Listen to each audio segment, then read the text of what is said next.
Hello again, my friends. Welcome back to learning about the zones of regulation with your OT friends here at Goodfellow. In this Choose Your Adventure video, we are going to learn about self-regulation tools for our minds. So, tools for our bodies are things that help our bodies change zones to match what is happening all around us. Tools for our minds help our brains change zones to match what is happening all around us. Before we get to the tools, let's talk about big emotions. Do you feel big emotions? I certainly do. Everyone feels big emotions. Big emotions might make it hard to do everyday things. They can happen in every single zone, but especially in the blue, yellow, or red zones. A big emotion can be something like feeling really angry, really sad, or really worried. One of the big emotions that I have felt recently is sadness because I miss my friends that I haven't seen during the last year. It takes up a lot of space in my head and it's hard to do other things. When I'm in the blue zone and that sadness comes, I like to use tools for my mind so I can do other things that I need to do, like homework or cleaning up my room. So again, everyone feels these big emotions. Let's think about being a social detective again. I'm sure we've all noticed when a friend is feeling big emotions.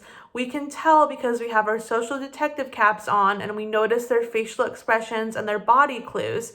In a situation like that, we can offer them a tool for their minds. So let's think about tools for our minds. Let's learn some more. Have you ever heard of self-talk? If you're thinking that it's when you talk to yourself, you're sort of right. It's like having an inner coach inside your head telling you to keep going and encouraging you. When we practice that self-talk, we can direct the voice all the way into ourselves, and you can talk to yourself with that inner coach in a positive, kind way, and it can help you with moving through your zones. So that's one trick and tool is that inner coach self-talk. Another thing that you can do is having a mindful moment with a calming sequence. We can practice this together. On your own, you can do it 5 times, but I'm going to show you what it is. First, you squeeze your hands together really tight. That's the first step. The second step is to close your eyes and rub your head really gently in some circular motions. After you do this, you rub your legs. That is a great calming sequence you can use, and you want to repeat that 5 times.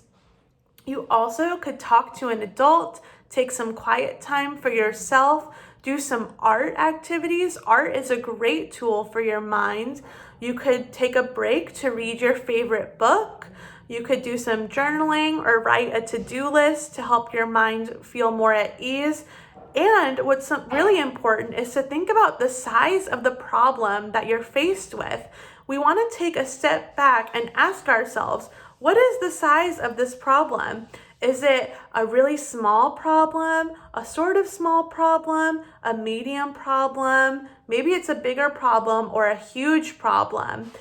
What's important is to match our reaction to the size of the problem. So if my shoe is untied, that's not a really big problem. So I don't have to throw myself on the floor in a tantrum about my shoe being untied. Remember, when we're talking about the zones, our tools, and our reactions, and the situations we're in, it's all about making that perfect match.